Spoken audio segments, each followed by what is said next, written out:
Next up, we have Mr. J. Krishnan. J. Krishnan is a serial entrepreneur and investor, currently partner and head of India investment at Beyond Next Ventures. He was the founding CEO of T-Hub, India's largest startup hub, and a former CEO of the Accelerator Center, Canada's top venture accelerator.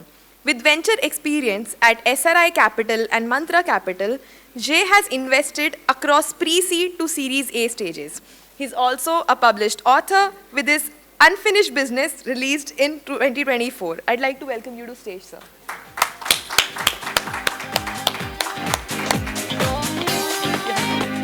Moving on, we have Mr. Radhesh. Radhesh, founder of Swan Ventures, is one of India's most seasoned B2B investors, bringing extensive operational expertise and enterprise technology. Previously, he launched Arca Venture Labs in 2018, supporting B2B startups across the India-US corridor. With 27 investments, 5 exits, and 14 up rounds by 2021, an IIT Chennai alumnus, Radhesh actively mentors startups on product strategy, market fit, and scaling. I'd like to welcome you to the stage, sir.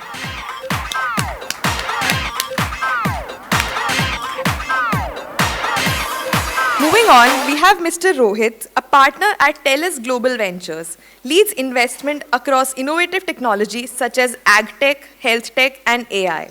With over 14 years of experience, he has held leadership roles at BCG, Accenture Strategy, advising on growth strategy, M&A, and corporate development. An ISB alumnus and a Delhi School of Economics graduate, Rohit combines deep technical industry knowledge with a passion for scaling transformative ventures globally. I'd like to welcome you to stage, sir.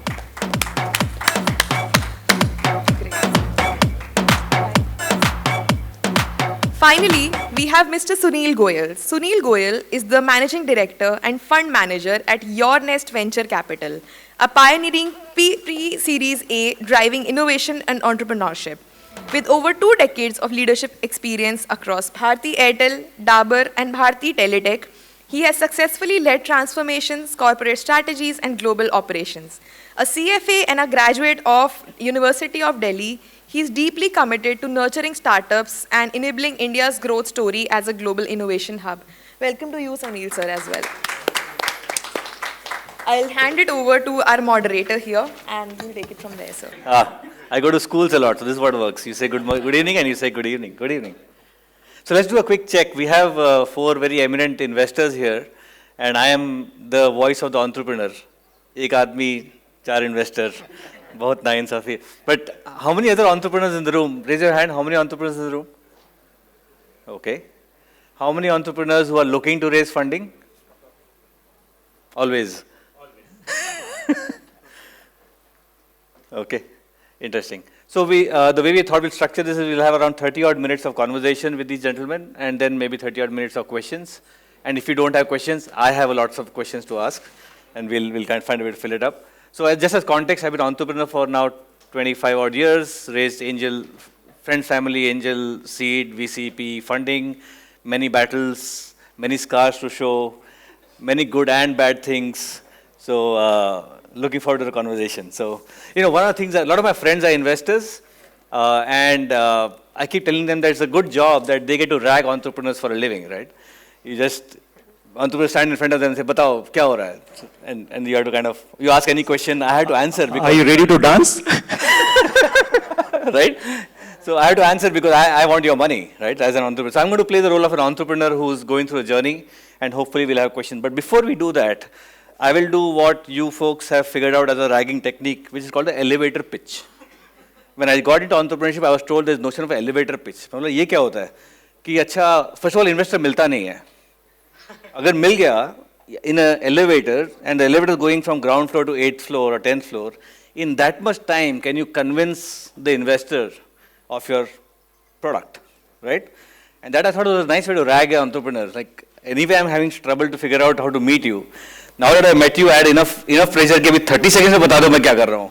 Like, I can talk for the full day, right? So I'm going to ask you now, what's your elevator pitch? Jay, let's start with you. What's your elevator pitch? You got 30 seconds, we are on a ground floor, we are on our way to 10th floor. Yeah, well, firstly, going first, bahut nainsafi hai. But that being said, we are India's latest deep tech early stage fund focused on making early bets with founders. That being said, we have a fantastic Japanese pedigree of 10 years of investing. But the cherry on top is we are a team of operators, and I've been a multiple time deep tech investor, founder myself. Well done. Good. Radhesh? So Suvan Ventures is a early stage B2B SaaS focused fund. We invest in B2B startups having development team in India, but having global aspirations. And I have been in this space for 10 plus years, have evaluated more than 3,000 plus B2B SaaS companies. Prior to this, I had co-created a fund called Arca Venture Labs with a similar thesis. We got 6 exits and 15 companies got their follow-on rounds. Prior to that, I was heading IBM India's startup initiative, where I conducted India's first B2B startup challenge. Nice. And a lot of the companies that had been picked up by me went beyond Series C, D, creating a value of more than $6 billion. And prior to that, basically, and then my partner is a serial entrepreneur. He has 2 exits to his credit. So it's a fund with deep expertise around B2B SaaS and a lot of operational experience as well. Nice, nice. Rohit? Yeah, so I'm Rohit. I'm a partner at TELUS Global Ventures. We are a corporate VC fund. So what does it mean? We invest out of a balance sheet of TELUS Corp, which is a $20 billion top line publicly listed entity, one of the largest telecom operator in Canada. So it's a Canadian fund. We invest globally. And our value proposition to founders is we bring patient capital along with your first few revenue. So we bring customer, we bring distribution. If you want to expand in North America, in Europe, we have distribution there in the businesses that we operate. So we only focus on those. So healthcare, agriculture, IoT, and connected consumer. Those are the areas that we specialize. Of course, nothing goes without AI these days. And I feel AI is more of a horizontal rather than a vertical. So that's why I didn't mention it separately. And anywhere we need patient capital, you're struggling to find a go-to-market, that's where we get access to deals which we otherwise may not get. We are one of the oldest CVCs, incidentally. I also didn't know before joining TELUS. CVC is Corporate Venture Fund? Corporate Venture Capital Fund. It started 20 years ago, and now we've invested more than 100 companies globally. We deploy close to about $200 million of capital every year. So we don't have a fund size, given it's a balance sheet investor, but if you do a 5-year fund cycle math, it's about 800 to $1 billion investment vehicle that we operate. So looking forward to some insightful questions from the entrepreneur in the room. It's pressure on me now. उन्हें पहले 30 seconds से ज़्यादा time ले लिया. I was going to say, elevator पहुंच गया. But because he's talking about hundreds of millions of dollars, everyone was listening very patiently. Concrete ceiling. Yes, absolutely. One sentence: we partner to nurture success for startups, and for doing so, we are the first check writer. पहला check लिखते हैं आपके साथ, and we sit with you to do all this experimentation of product market fit, pricing strategy, go to market, who to sell for. Only deep tech startups we've been doing for product innovation since 2014. First AI company in 2014, IoT company in 2016, and now India's most powerful quantum computers come from our company. The world's most fully usable rocket should be coming from our portfolio. So we are on the deep end of the deep tech, and we are 8 senior leaders in the firm. Each partner, when you come across and interact for a 15-20 minutes presentation, you will learn a lot from us. Wonderful. Good elevator pitches. So I have a question as an entrepreneur, right? I mean, I heard a lot of capital, but then I heard I've been an entrepreneur, I've run businesses, I have deep operating expertise, we have corporate relationships, we work with you to build and so on. And I'm like, मुझे तो पैसा ही चाहिए. I just want money. Why are you telling me all this? Why are you telling me about your other operating expertise? And I am an entrepreneur, I run my business, I know my product. Why do I care about, I just want your money. Why do I care about or why should I care about the other stuff that you keep saying in this elevator pitch? Yeah, You could have stopped by saying, I'm a fund, Yeah. I can give you money. correct. Oh, Yeah. yeah, matlab- Absolutely. I think the answer is ultimately funds are also entrepreneurs in the sense that they have to return money upstairs, kahin pe. And in the venture game, that is time bound. But I'll give you the short answer, or maybe the long answer. It boils down to every early stage entrepreneur, like it or not, has a finite runway. And that runway is dictated by two personas. Persona one is you are a highly, highly focused entrepreneur. Or persona two is you're the entrepreneur who is incredibly flexible to the point that you get to the goalpost eventually. And most founders are of the latter category, although they want to be the first. I certainly had major ADD. I was of the second persona. Now, what does that mean? That means that with that finite runway, you have a limited number of pivots that you can take with the capital that you have, either bootstrapped or from angels. And therefore, the answer to your question is, if I'm an ex-founder or an operator, the number of pivots that your finite runway and finite capital allows you to take becomes even more illustrative with the assistance that you get. You reduce my risk, is that what you're saying? I reduce your risk. You get to learn a lot more from people who failed in life than people who succeeded in life. Okay. As long as you're listening, right? There used to be a great album by a band called Megadeth, and it said, "Peace sells." But at the back side of the album, it said, "Who's buying?" Good one. Yeah, so I think that's the value for founders who seek capital when you come to a fund like us, right? So we've made about 80 investments up until now, of which 14 were in India. I'm happy to share my operator experience outside of the panel, but that's my answer. No, it's an interesting point. So we as a fund just focus on B2B SaaS, and we kind of have evaluated a bunch of companies, invested in a lot of companies, 30 plus. So we kind of know what it takes for an early stage company to scale from 0 level to 1. And we have seen a lot of companies trying out different things, and we have seen the patterns across different companies. So that is something, and besides that, we have a strong operational experience about myself around designing software solutions. Sorry, I don't want to interrupt you, but I am interrupting you. I'm saying, as an entrepreneur, I get it. I get that you have expertise, but I only want your money. Yeah. I like you as a person, but I only want your money. Yeah, I'm coming there. Why are you telling me about your operating expertise? Why should I care as an entrepreneur? Yeah, so I'm coming there. So one is that if the entrepreneur wants to look into this particular, besides the capital, he's also getting a whole set of expertise where the fund managers have seen that patterns across different companies. So my previous track record, for example, in the previous company, there were like 0 mortalities for the 27 investments we made. And the primary reason was that we could foresee things in advance and saying that which direction they are going in for. And if they are going in the wrong direction, we can actually, I used to tell them, this is the area that you got to very hands-on, very pinpointed inputs that's to go. Want to listen to you? Yeah, now that's a question. We call the coachability. Yeah. Some founders are coachable, some founders are not. So that is definitely there. But as long as a founder is coachable, has his eyes and ears open. And we also are like more of a, it's not like a top-down. If we just provide that this is what our experience says, sure. And it's up to you for you to kind of take it or not take it. And because the ultimate, the entire ship is you are leading it. I'll come to you. Vinod Khosla, in one of his interviews, made an interesting point. Vinod Khosla, IIT alumni, entrepreneur, Sun Microsystems, and so on. That the single largest important decision that an entrepreneur makes is whose advice to listen to. Because they keep getting advice. Entrepreneurs keep getting advice. Everybody thinks they can run the business better than you can. Right? Everybody knows. The term called Gyan. Yes. Yeah, and incidentally, I have the good fortune of sitting in the same board that Vinod does in one of our portfolio companies. Nice. He's pretty against value addition of investors. So it's a very relevant point.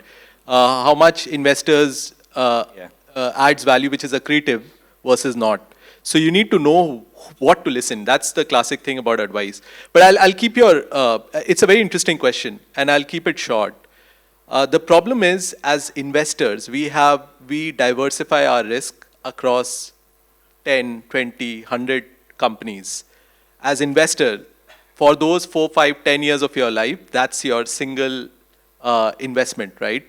You'd want to get it right as soon as possible, as much as possible. That's number one. So expertise matters there. Don't tread into path where mistakes have already been done. But again, obviously every path is unique, but listen to the different paths and options in front of you. Second, there are sectors. Like for example, I look at healthcare a lot. In healthcare, and especially at the Series A, pre-Series A level, really good founders, right? PhDs. It's not a founder quality question. They know their shit, what they're doing. Yeah. They know the problem is very well defined. The solution is very well defined. Rarely there's a problem there. The problem comes in, what's the go-to-market? Who's going to pay for it, right? And that's where someone who's done that, who has that distribution, can really play a significant role in catapulting your... So you're saying the investor could bring in a view of the market that the entrepreneur is maybe blind to?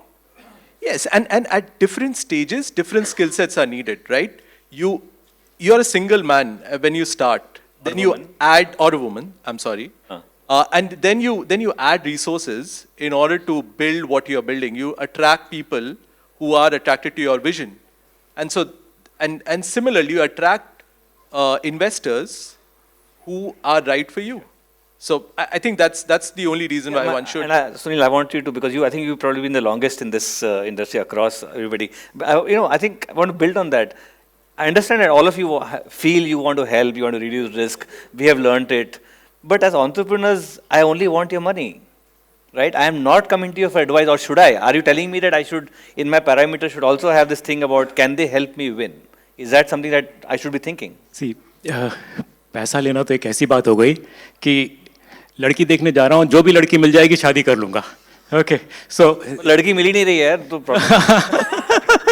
अब हमारे को लड़की नहीं मिलती actually. Okay. Interesting. Are you saying that as investors you feel the pressure of competition? Huge. There's a significant competition, guys. I don't think as entrepreneurs we see it. Huh? We think you have the money and you are sitting and ragging us. Boss, we are highly obliged when you take money from us because you're the highest potential guy. You're the person who can take money from any one of us from anywhere. We have to go and sell to yourself, to you, that in your journey, this is the marriage. You're going to be with us for 5, 7, 8, 10 years. And we are the people who can be trusted. We can be relied upon when the decision making is going to be happening in your company. When the next round is going to be happening, we will be standing next to you. We are going to be having 25 to 30 veto rights on your company. All veto rights. How do you get to know that I can be trusted with those veto rights? Because I have those powers when I come and invest with you. And you come and tell me the color of your undi while taking the money. But while I know it, it is like you have poised so much of trust in me that trust can be won only when you go speak to all the founders that we've invested in, speak to 10 of them, get to know us, then only you should take money from any one of us. It is very, very difficult. It is a torturous relationship in case it's not the right partner. You know that when you get into a wedding, if you got the wrong spouse, what happens? So it is that kind of relationship. And hence, please evaluate us, please see us, please ask those dirty questions from us. You need to be very confident. We are coming in for a chemistry match in your company. We believe in your vision. We believe in your vision much more than you yourself do it. So that's how it should be. Interesting. We'll go back this way. Yes, well done.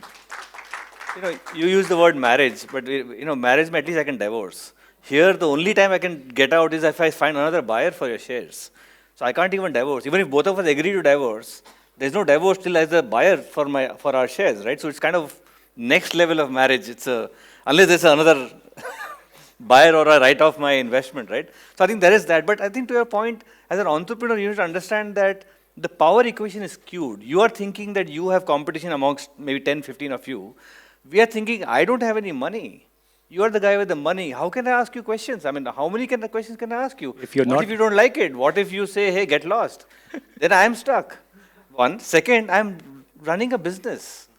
In running a business, मैं आपका beauty parade कैसे करूँ? I mean, I am figuring out my own beauty parade. I can't do your beauty parade. I mean, you have to understand from a power equation perspective, it's a very skewed equation at the time. While it's interesting that you're bringing out that you also, as investors, feel this pressure. I did not think about that as an entrepreneur. But Ultimately, capital is a commodity, right? capital is a commodity. Of course. As an entrepreneur, I don't think so. Yeah, but Anybody that's who's what. looking to raise money here, he's saying, okay, if it's a commodity, give it to me. Yeah, I mean, you Why can don't I take, get it? technically, you can take a capital from an angel investor. We had a family panel earlier. You could go to a family office. You could go to a rich HNI. Like, why should you choose? And the reality is, good founders always have options. Good businesses always have It's an options. interesting point, but very often the good is post facto. After I get to a point is where, like Elon Musk today can get money from anywhere. But I'm not Elon Musk. I'm going to be Elon Musk 20 years later. Today, I am sitting and wondering, I have no money, I have a great idea, but nobody believes in me. Right? And just to close out this point, Vinod Khosla, and you mentioned that, I think in an interview you also said that, and I want to know your views on it, that 90% of VCs add zero value. These are his quotes, I'm paraphrasing it. 90% of VCs add zero value. 70% actually destroy value. It is the truth. And the truth that we have seen for 13 years by investing in only 50 startups, this is the reason that you need to be very, very mindful of whose money is coming. Color of money is very, very important. And sometimes, if you are getting a very influential person on the board, and you've taken money from that person who is very influential, you end up listening to them again and again and again and again. This is your business, guys. If you are going to be listening to us, we are, please, you're gone. If you're not going to be asking tough questions from us in our interactions, you will not make beyond third discussion. We do 8 partner level meetings one-on-one, and by the third level, if you've not asked those intelligent questions from us, gone. Because we want the most intellectually sharp person who questions every aspect of life is the one to be funded by us. So it's a very different environment, and Vinod Khosla is right, and we've seen people destroying value. Yeah, I've seen that too. Yeah, but No, just one point, like on the other flip side, right? More money also destroys company, right? We've seen a lot of examples, so I'm not going to name companies, but more valuation also destroys company. next round can't happen because Next round doesn't happen, right? And you get squeezed in significantly from your cap table perspective. So it's difficult. So having someone who knows how to price your company, who can help you you're telling grow into the you're telling valuation. the entrepreneurs to be reasonable on valuation, right? Tick tick lagao, matlab. It's about the right valuation at the right stage, right? The VC is a cottage industry. It evolved by sharing the risk among a pool of investors so that you can underwrite the risk for the next stage. And that's how it should be. It is never, at least in my humble opinion, it is never supposed to be this large, scalable, non-linearly growing investment pool of vehicle. Although there are a couple of very large funds now. But the math is yet to be proven, whether it is really sustainable or not. Can I just add to that? I think, so I agree with everything has been said, right? But I think one of the things founders need to understand is that every venture, in fact, lots of ventures are not venture investable. Good point. And the reason I say that, if you look at it from our standpoint, in order to return 30% IRR on a 8 to 10 year horizon, you got to give a 10x return to people we've taken money from, which then means that in a portfolio of, let's say in a $50 million portfolio, you have 25 companies, the likelihood that 2 of them will do 100x is probably reality. So you write off 90%, so you write off 20 of them, and then 3 of them will probably do 4x, 5x, 10x stops. Which means that you're going to double down, triple down, quadruple down on 1 or 2 companies as the life of the fund progresses. So if you look at it now from the investee's perspective, it takes about 8 years to build $1 billion business with about 6 to 8 rounds of dilution, and you'll be left as a founder with about 4 to 5%. Fantastic. Those are the ones we look to cherry pick. But as a founder, you can build a $10 million business over 10 years. None of us will write that check. And you can take home a reasonably good pat of 35%. That's a fantastic business if you're a founder. So as a founder, don't always look at venture capital because the likelihood of you sitting in our sample space is limited, but you can still make money, right? So maybe that's the way to sort of think of it. No, that's, you have something. Let me ask you the counter question, yeah. Means what is the color of money that you've raised all these rounds? How's been your experience? What's the scars or the good thing? I made all these possible mistakes I could. Please share with the audience. But you're right. I think this notion of what you call class of capital. One is the class of capital, other is color of capital, right? Serendipitously, in my early days of Sports Village, when we were still figuring out the model, I took like 1.22 lakhs from 15, 20 friends. And they were all in the US, so the lakh was even lesser for them because US mein dollars, it was like, you know. Now, it took me 12 years to return, and they made money on it, but 12 years to return money on it. And in this journey, I pivoted so many times from what I started out to what I... Now, if I had taken 50 lakhs from you, you would have been sitting in my house saying, what the hell are you doing? But I had taken 35, 40 lakhs from 15 people. So that class of capital serendipitously worked for me. Wonderful. It was not strategy. Because, you know, I just didn't have a model and I went to friends and family and it kind of worked. So I think if the model is not proven, you should never go to institutional capital. Because institutional capital has a problem with changing of models. So you sell to your bosses, your else ICs, whoever, saying, hum yahan jane wale hain. And suddenly as an entrepreneur, I think, yahan nahi, ab yahan jayenge. And you get tremendous pushback from the investors saying, no, we said this. The problem is not that I'm changing. The problem is you told your bosses that this is an ed tech company. Now we're becoming a sports tech company. And, you know, so the problem is internal. The problem is not the business per se. So that's one. The other is color of capital as to... And I think that's where sometimes entrepreneurs are under pressure. You feel either you have a shrinking window of opportunity, or you feel that you have so much to do, I just need capital, and, you know, the guy might be painful, but theek hai, we'll just figure it out. And nothing succeeds at success, right? You feel if it's successful, it doesn't matter how big a star the person is, we'll figure it out. And then downstream, as things get tough, is this color of money shows up. The behaviors show up. And the real behavior is when things get tough. Yeah. When you're getting 100x, obviously we're all having fun. As an entrepreneur, the real behavior shows up when, like COVID was an interesting proof point, right? COVID forced people to behave, and the real colors showed up as to how much can you support entrepreneurs, how much can you not. So I think it's a difficult one. After Radhesh.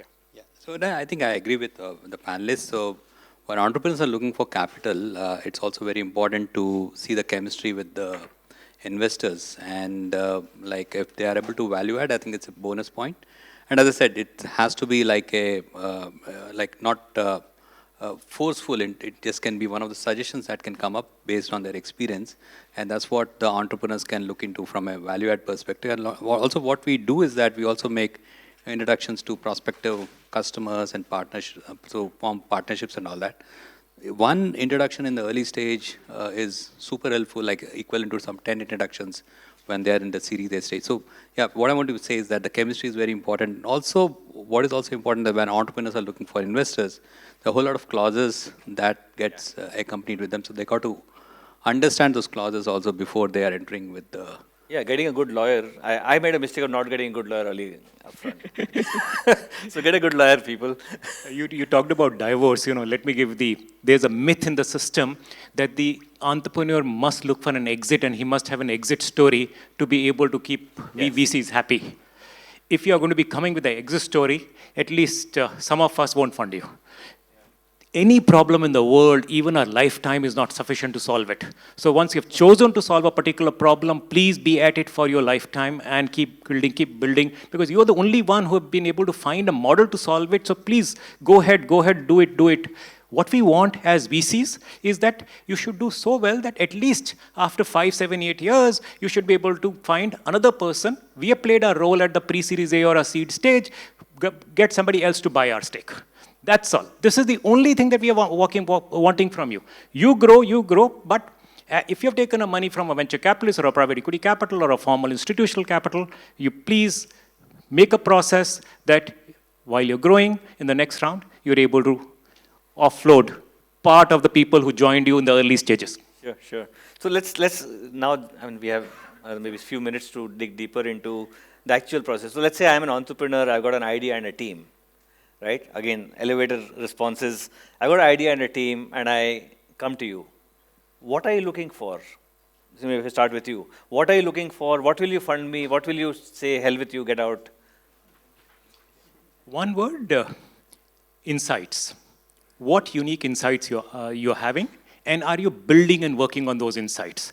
If that's not happening, there was one guy who came to us, he says, sir, all the retailers work on the come back home and they put in their orders on a smartphone of their family by 9 o'clock, and that's what we do. That's how my order book comes in. Says, okay, fine. So what time does your office open? Says, next day, 9 in the morning. I said, from 9 p.m. to 9 a.m., nothing's happening.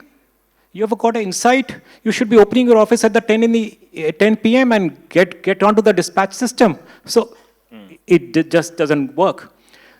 Just 3 days ago, third meeting with an entrepreneur last week. And we're going to be sending a decline. It's a biotech venture, very good venture. Partner asked him, okay, why do you think your customers are buying? Person said, no, doctors are recommending it, doctors are buying it. That's enough proof of that the product will go. He's again probing. Why is the doctor recommending it? Sir, अगर doctor recommend कर रहा है तो इसका मतलब product market fit हो गया ना? Oh God, he doesn't want to go 2 layers down as to what is the insight which is driving him. For sure, without insight, you're not giving money. So, and the two examples where we given money. One gentleman, Miko, IIT Bombay, robotics company, 2018, comes with us to give a 10-year product roadmap. Now, 10-year product roadmap had all AI developments being captured.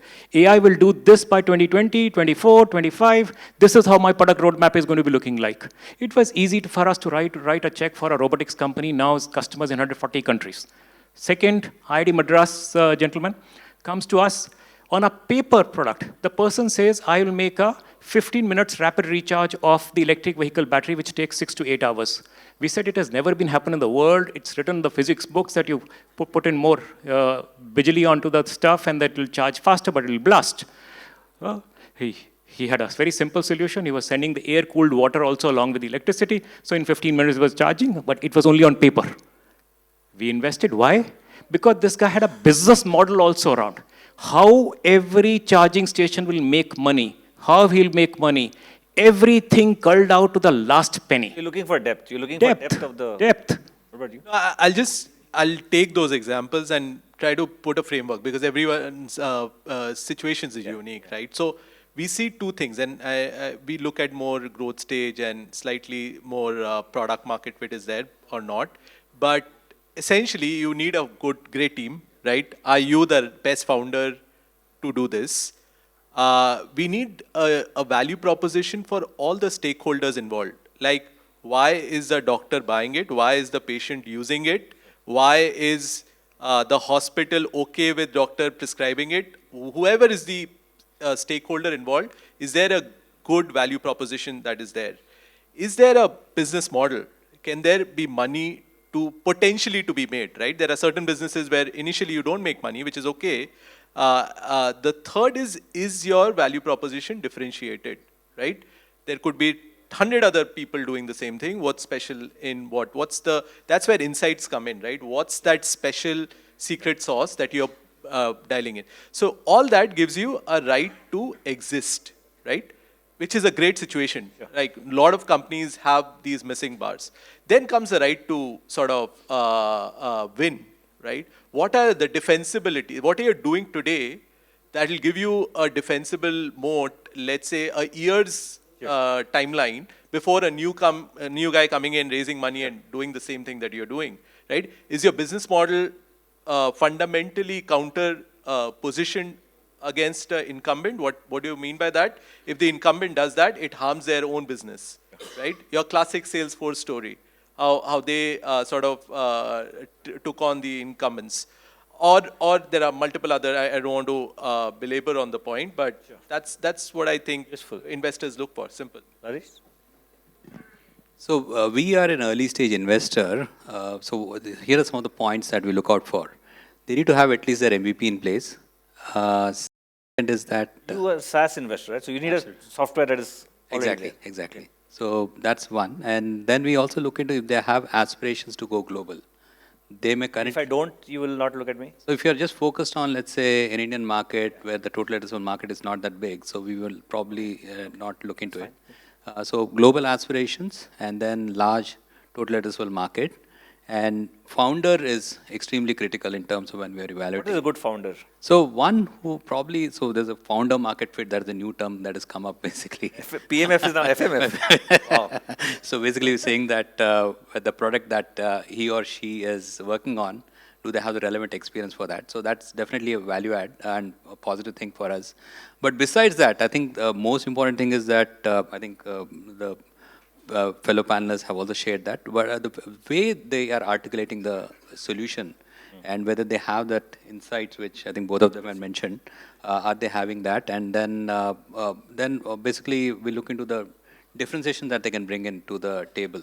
So differentiation, we look into whether it's on the technology side, whether on the IP side, or on the product feature side, or there is already a present incumbents, but they are looking to solve that service that particular customer in a different way from the existing incumbents, or they're looking at a specific market segment which has not been catered to. For example, there are a lot of incumbents in the enterprise category, but not of the SMB space, so it's like a green field for them to go on. So these different factors go into, and yeah, that's basically. The short answer is everything that they all said. No, but for us, I think we look at many things, but in the pecking order, three things. One, because we're deep tech focused, one, founders. And what I mean by that is the founder truly a visionary, incredibly high intensity, high octane, ever optimistic individual? Because those are the traits you need as an entrepreneur, right?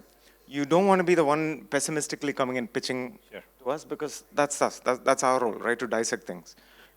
So that's one.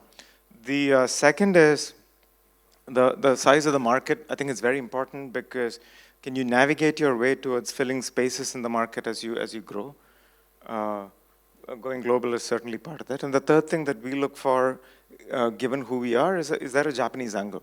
Can we put you in touch with partners, corporate partners, Japanese partners who have the ability to act as distribution channels and can take you global? Maybe there's a fourth thing, because we're deep tech. Typically, I would profess that if you're a founder, you don't want to be a hammer looking for a nail. A lot of times, founders build companies, solutions that really don't have a requirement in the market. I think deep tech is the one place where, if pivots and functionality of capital that you've raised allows, you can be the hammer that looks for a nail, because a lot of the stuff comes from research. Right? So you can go figure out solutions eventually, and can we play a role to enable that? So I think those are the four things we look for.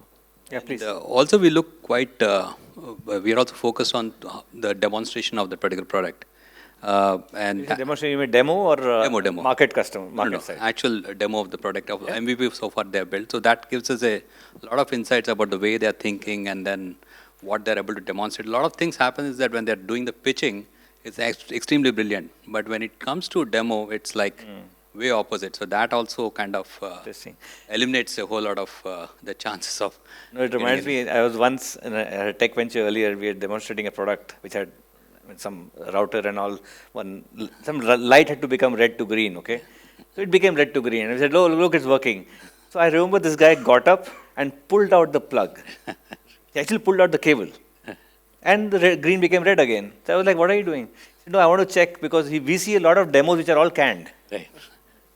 That's right. That is actually canned. Yeah. Forget ethical part of it. So he actually wanted to pull out and see if it's really working. It's a very important thing actually. When before the like presentation, we specifically asked that we want to see the demo, and they show a canned demo. So that actually puts us down.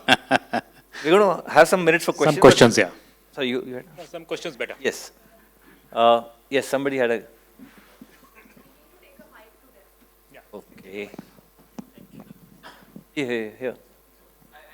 Okay, go ahead. Here's a question. If somebody has the idea, but the domain knowledge is missing, so should the person go to a venture capitalist? Because idea is there, a business model is there, growth model is there, everything is there, but not the domain knowledge. That's a good question. Good question. And also another I question. can give a short answer. Yeah. I think in certain industries, it's actually good that you don't have domain knowledge. So there is no rule that you need to have a domain. And in certain industries, it's extremely helpful to have domain knowledge, right? For example, like in a deep enterprise space that you're selling, if you have domain knowledge and you can vouch for that, it's good to have that knowing how to sell, where to sell, what does the customer value, etc. And in certain cases, the ambition is so big that people, insiders, will never attempt it, right? Who have already seen this thing. But Just a follow-up question there. Some industries, for example, like banking, we can't have the MVP ready like right before for the products. So in those fields, can we, without the domain knowledge or without the MVP, should we come forward for the VCs with the idea and plan? No. VCs you can't come to, you can go to accelerators and incubators. I'll tell you one, my friend, I'll tell you as an entrepreneur, investors don't like to say no because they never know tomorrow you might be this big guy that they said no to and they'll be kicking themselves. So they'll never say no. They'll always say, yeah, maybe, it depends. They're never going to say no. I'll get back to you and they'll never get back to you. So let's stay connected. Maybe the answer to that is incubators and accelerators, and I think Sunil briefly touched upon it. Yeah. And the difference between the two, incubators are non-cohort centric, which means they typically take applications anytime. They don't take equity, typically government backed, and the end goal is an MVP. An accelerator is short term, much more finite. Typically they will take equity, typically they will give you some capital, and they will unlock the one thing in that cohort which leads you to becoming miles ahead of your competitor. So depending on where you are, MVP, I would recommend go to an incubator or an accelerator. Thank you. Okay, any other question? Yeah. Hi. I have an input to what Sir just said. All the IITs, most old IITs as well as the new and upcoming ones have e-cells. We have access to incubators and accelerators, and that's exactly the point of the event, to make people aware that those opportunities are available and you can avail them if you know how to make use of them. So please reach out to people, please reach out to incubators, accelerators, profs handling them, PR people handling them. They are more than happy to help you before you go to the investors. So that's where the power of mentorship and networking comes into picture. Cool. Thank you. Let me add to that, please. So this is a very, very important point. Why am I a venture capitalist today in a deep tech space? Only because of these 10,000 tinkering labs. There are 1,000 to 1,150 accelerators and incubators in the country. Every institution has an incubator and accelerator. Of them, 175 are deep tech accelerators and incubators in the country, funded by Department of Science and Technology between $1 million to $10 million. They have at least 4 or 5 dedicated people as program managers to come and help you guys. This is the breed of entrepreneurship that is coming in with well done, with up to ₹1 crore funded at various stages of those ventures. That's the pool that is coming to us. So, and that pool is going to be there all the time for years and years to come by. So that gentleman should go to one of these incubators. And who's focusing on banking sector. Sure. He can't go to every accelerator. He has to go to an accelerator which is focused on banking. Got it. This question is for not any individual, it's for all of you. I would love to get your thoughts. I think it's going to be very helpful for anyone who's actually doing something in tech space. We just heard from Satya Nadella that SaaS is dead and the agentic world is ready to take over. Predictions are on for like 2025, going to 2026. So how do you guys see for your existing business, and how do you see, guys, for the businesses that we may all be in at different stages, seed, pre-seed, Series A, Series B? I would love to get your opinions. I have Mr. Sass here. Mr. Sass, please. You're going to be dead, he's saying. Or Satya Nadella is saying. So currently, so basically, if you look into the enterprise software, it's the mode of delivery is software as a service. So that's one of the modes. So and we have seen earlier how it used to be on-prem, and then we also seen hybrid models. So for us, it really doesn't matter as long as it's a B2B software solution that is getting adopted by different enterprises. By the way, we have invested in a company called Synergetics AI, which is into a no-code tool for enterprises to build those AI agents. You can not only build that, you can but also test it, deploy it, and they also have a concept of decentralized autonomous agents where agents from one organization can talk to different agents from different organizations. So I mean, on the bottom line, what he was trying to say is that it's got to be enterprise software solving problems of enterprises. Anybody else has a response to that? In the interest of time, we'll take one last question. So Okay. we have a few people there. Somebody's raised their hand. He has a follow-up, I think. Was it answered? Okay. Can we take it maybe after the session? Let's catch one of these gentlemen. He's just quoting something. Somebody else. What's the typical IRR that you are getting? Wrong question, sir. Are you asking getting or hoping? What is the question? Getting. Oh, report card मांग रहे हैं तो. Absolutely wrong question. When we are partnering with you guys, we have to assess you whether the first check that we are going to be writing is going to be giving us minimum 20x in a period of 5 years. So I can't compute IRR there. So that's the minimum viable stuff for us to be able to getting into discussions with you. If we don't see that, that venture is not the money for you. There are other sources for you. Sir, he took your advice of being very transparent too seriously, looks like. So, I mean, it looks like we're coming to the end of our session. I think as an entrepreneur, I just want to add one framework that I found useful. You know, these gentlemen and many other gentlemen are fantastic people and gentlewomen to meet. But I think as an entrepreneur, what worked for me was only when you have this product market fit and a unit economics proven, only then do you go to institutional capital. Before that, figure out your own money, friends and family money, bootstrap, take more time. The market opportunity very often doesn't go away. Very often there is this sense that if I don't do it in the next 6 months, it doesn't go away. It's there. It's there. But once you get institutional capital, as they say, it's like a rocket on your backside, to be polite. Now, if the rocket is pointed wrong, you're going to go farther away faster. Right? And run out of fuel there, whereas you should be going here. So just be careful as to which rocket do you put on your backside, when, and make sure it's pointed in the right direction. And, you keep, there is a methodology of dipstick. So you keep doing dipstick. There are 400 VCs in the country. Just pick 5 VCs who are least relevant for you. Go and pitch to them. Okay, so do a dipstick. Whether you're going to, your pitch is being Go listened. date the girl you don't want to find. Yeah, exactly. You will get to know. You'll get to know. Quoting one of our previous panelists, that's also failure. So failing every day is an important part of success. So Yes. that helps. But fundraise is effectively a statistics game, honestly. I mean, the more you pitch, I think the better you get, A. B, I think every investor is unique. The people sitting here said different things. He's looking for Japanese connection. I'm looking for North American or European connection and helping you with that. He's looking for B2B SaaS. So it depends a lot on who is on the other side. It's a marriage, as somebody said on the panel. More than a marriage. More than a marriage, yeah, absolutely. And you have to, we will spend more time with that investor than your spouse, most likely. Yeah, and that's not You fun. said that. And that's not fun all the time. This was the question. On Sundays. Tomorrow you Saturday and Sunday.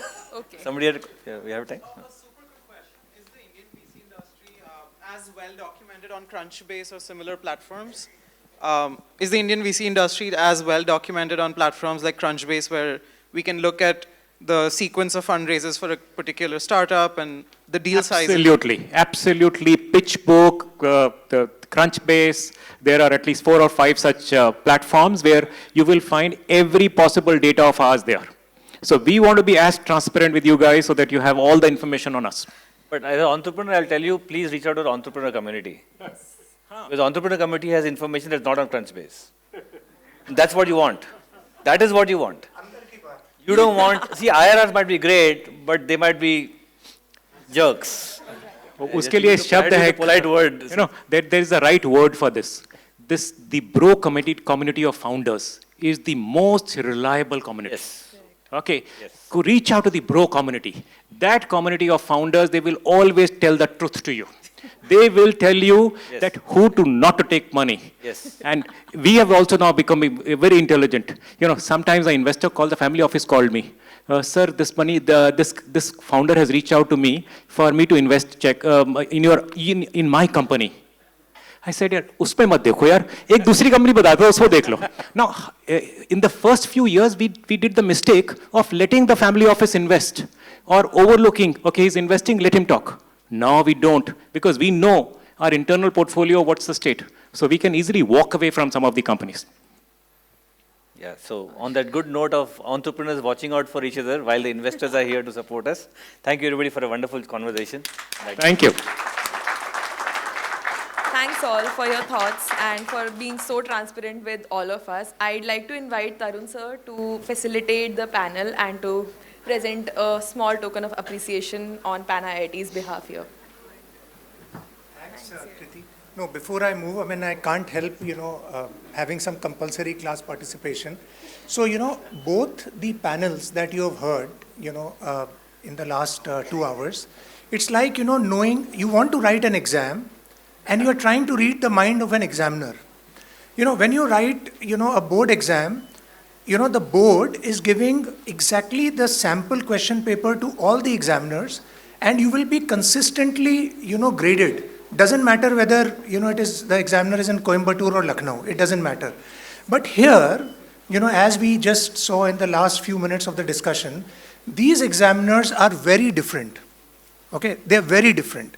They will evaluate you differently, and at different points in time, the same examiner will, evaluate you differently. So I think this is probably a startup idea that somebody can actually think, now predict the behavior of, an investor, of the VC investors. So this could be another idea that somebody could look at. Yeah. AI investor, yeah. So with this, thank you so much. I think it was very, very insightful. Saumil, it was like super. And I think you played a role of an entrepreneur. It was beyond what I think, at least I had, envisaged. Thank you so much. Thank you.